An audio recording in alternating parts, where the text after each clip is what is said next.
Here's a video explanation of example number 5 of essential question number 2, time value of money, during the spring of 2011. This one should remind you of Close Encounters of the Third Kind. It's kind of mountain-shaped, but it also introduces the geometric gradient series, something we haven't had an example yet this term. And you can see it's geometric rather than linear, in that instead of going up by the same dollar amount, so here's a $1 increase, here's a $2 increase, here's a $4 increase, and so on down the line, you know it goes up by the same percentage amount. So in each case it doubles. That's how you know it's geometric rather than linear. And you also see it on the other side. Here, every single time it gets cut in half. So it starts at 32, goes down to 16, goes down to 8, goes down to 4, goes down to 2, goes down to 1. So the way I'm going to think about this one is that from time period 8 back, what we have is a geometric gradient series. From time period 10 forward, we've got a geometric gradient series. And then in time period 9, we've got this singleton that's sitting around right here. And that seems to be the easy way of breaking it up. You could think of this as a constant series that sits in the middle, but you know, this is just easier for me. You may have the constant series in there. You kind of pick the way that your eye induces you to break it, and I'm pretty good at picking the simple way. So we have a geometric sequence that's right here. So I'm looking for P. The key with the geometric sequence is you always start with the starting value right here. So this is the A sub 1 for it, which is 1. We're looking for P, given that we know A sub 1.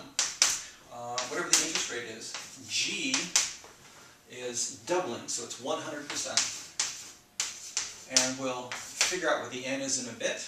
You also know that we're going to have to time shift this a bit. So we'll sort out what that is later.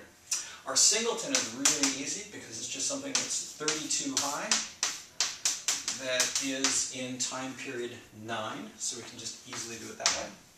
And then the other geometric sequence starts here in time period 10, and it goes 32 all the way down to 1 in time period 15.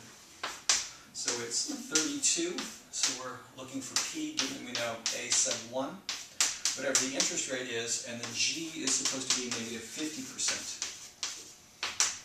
We'll sort out what the N is, and we'll time shift this guy too, and we'll figure out what that exponent's supposed to be. So let's deal with this one first, this first geometric sequence right here. Follow the counting rule. 1, 2, 3, 4, 5, 6 of them right there. So you know that N is supposed to be 6. The other thing you notice is the last time you see anything in this geometric sequence, it's in time period 8, where you have the 32.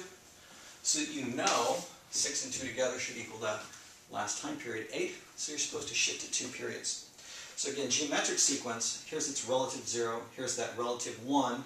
Remember, it's A sub 1 that sits right there, so that's why the 1 is there. And then we've shifted it the right way. The singleton's already taken care of, and the only one that's really tricky is this one over here. Now normally when you're thinking about, you know, like a linear gradient series, if this was it, you'd have to start with 32 and then subtract some every single time. You don't have to do that with the geometric series, because all you have to say is that there's a certain fixed percentage change. You don't have to start at 0 with the geometric sequence, so we don't have to do that quick little subtraction trick. So A sub 1, in this case, is 32. That's why that's here. Remember, to the right side of the slash, it tells you what that thing is right there. So this tells you it's A sub 1. The interest rate, whatever it is, and its growth rate, because it's cutting in half, is negative 50%. Now commonly in these things, all they do doubling or maybe increasing by 10%, something that's easy to spot. I won't give you anything hard like increasing by 0.47% or anything along those lines. Anyway, of these you have 1, 2, 3, 4, 5, 6. So 6 is the N for you right there. And what you should see is that this numerator gathers everything back to the relative 0, which is time period 9. The numerator should move it back to 0. And please note that 9 plus 6 is 15, and that's the last time you see that geometric sequence. So here's one of the ways you can actually write the present value of the sequence in factor notation. And again, this is for example number 5 in spring 2011.